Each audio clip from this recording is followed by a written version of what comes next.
Have you ever woken up in the middle of the night worrying about something that hasn't yet happened? The what-ifs that keep popping into your head, making you think bad things are about to happen?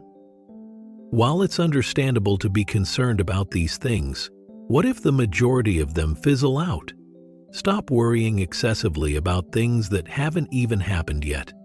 In today's video, as we go into detail on how to do just that, by mastering the thought patterns that trap you in anxiety, you will be able to regain your calm, stop dwelling on your worst worries, and start living in the here and now. If you don't read this, you might not get some important ideas that could alter your perspective on life. Remember to subscribe so you may continue learning how to live a life rooted in tranquility and understanding. And stay tuned for a practical approach you can start applying today to liberate your mind from these needless weights. Things might be challenging at times. Life isn't simple for any living thing, from the tiniest protocells to the largest people. But it's especially challenging for us intellectuals.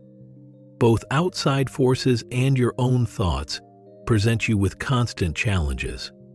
To start, you need to take a hard look at your own thoughts and make sure they are actually problems rather than just imaginary ones created by your mind's endless, pointless speculation. You toss and turn throughout the night, fixating on hypothetical situations that have no bearing on the present. These issues are fictitious. They do not constitute genuine difficulties. However, you still face a formidable obstacle in the form of your own unconscious mind, which must be overcome first and foremost. When you can see past that, you will no longer be controlled by or influenced by your own mind and its programming. When you become more aware and present, your mind becomes less problematic. This leads to pseudo-problems, such as overreactions to occurrences, which in turn make those events more intense and cause you pain. I usually use the example of being irritated or furious while waiting for something as an illustration of suffering. It's a gentle kind of pain, and I don't even realize it's my own mental anguish, not the event itself. You will no longer be in pain the instant you stop viewing the situation negatively and start accepting it for what it is. You may continue to feel uneasy, but that is not the same as suffering or agony. Whatever it is that you're doing, standing there probably hurts your back, and you simply don't feel right. No pain. There is a psychological component to the pain. In any case, examine your current predicament to determine the extent to which your pain, whatever you want to name it, is actually caused by external factors or by internal mental fabrications. Get out of here right this second if you feel that your life is giving you nothing but misery. Tell me the process. The phrase, "I have so many problems," is used frequently. I inquire, "Where are they?" Their response is, "You can't miss them. Everything is piling up when I go home. Worries about paying rent, a deteriorating relationship, the possibility of losing my work soon, or the loss of it altogether." That is my life, dealing with all those things, including the terrible things that occurred months ago. Finally, I had to know, okay, where are they nowadays? None are visible to me at the moment. Do you have a problem now? Is a crucial question, as I mentioned in my book. In order to provide an accurate response, you must bring your attention to the here and now and acknowledge that there is no problem at this very time. Is the possibility that you are incarcerated an issue? Sitting there, breathing, surrounded by walls? The fact remains, regardless of how unpleasant it is, both your physical energy and your consciousness are perceptible to you. No matter what, in that profound I, everything is okay. Distractions from the fundamental I cause problems. By bringing your awareness into the here and now, which you should do often, you can avoid letting your problems consume you. Get out of your imaginary life circumstance and into the real world. Your life in the here and now is distinct from your life situation, which includes your history and future. Our usage of those words is not indicative of your actual life. Since you aren't living it, it can't be considered your life. You and life would be one and the same thing if you had one. But existence is consciousness, and you are consciousness itself. Without life, you are nothing. When you say, "my life," what you're actually saying is "my life situation." This is a profound insight. However, neither you nor your life exists. In fact, neither of them exists. You embody the essence of the one life that exists.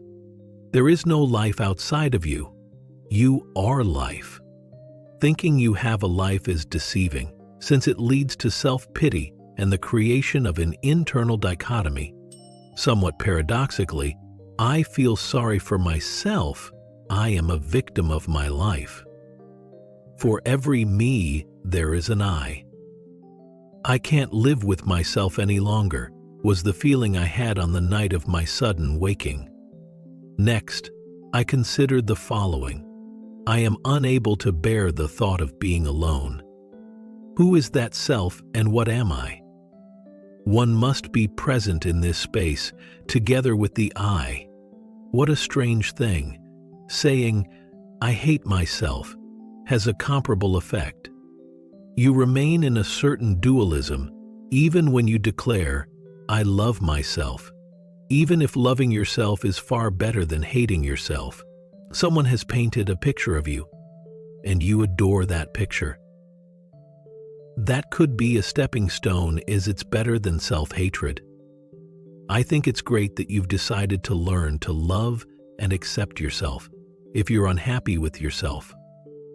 Great idea to put a self-love sticker on the mirror in your bathroom. You transcend that, though, at a certain point.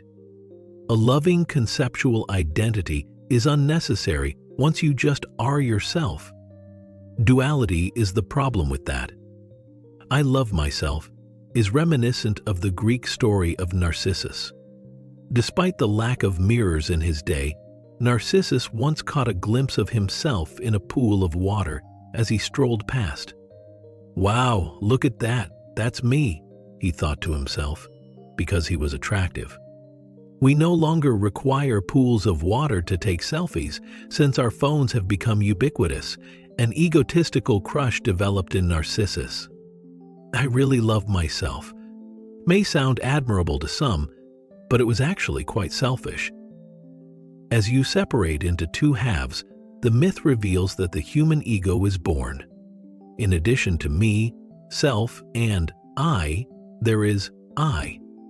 That dualism emerges, a mental representation of me that you relate to. Even though you're not really two people, you seem to be in a relationship with yourself. The lack of duality in your dog is one of the reasons you love them so much.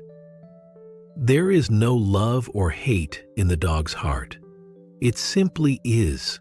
An animal's focus isn't on its appearance or self-esteem. Because it is below thought, the dog is relatively unburdened. There is no longer any need to cultivate a relationship with oneself when one is fully present in the here and now. You are awareness. You don't despise or adore yourself. A self independent of consciousness does not exist. While mental processes are still necessary, they no longer provide the basis for an individual's sense of identity. Nothing about it is about you. The thoughts are devoid of any identity. They are merely thoughts. Nearing the end of our time together, remember that a lot of your concerns are just ideas that you have created in your head. Consider pausing the next time you find yourself worrying about the future and asking, "Is this something that is happening right now, or is it just a creation of my mind?" Because chances are, the answer is yes. Worrying about things that might never happen can be broken by simply being aware of that. Shifting your focus to the here and now is a profound mental shift that can alleviate your symptoms right away. If you found this helpful, please consider giving it a like, commenting with the word "now" to begin your path to anxiety reduction, and sharing the video with someone else who might benefit from it. For more insightful videos like this one, be sure to subscribe to the channel. Maintain contact while remaining rooted.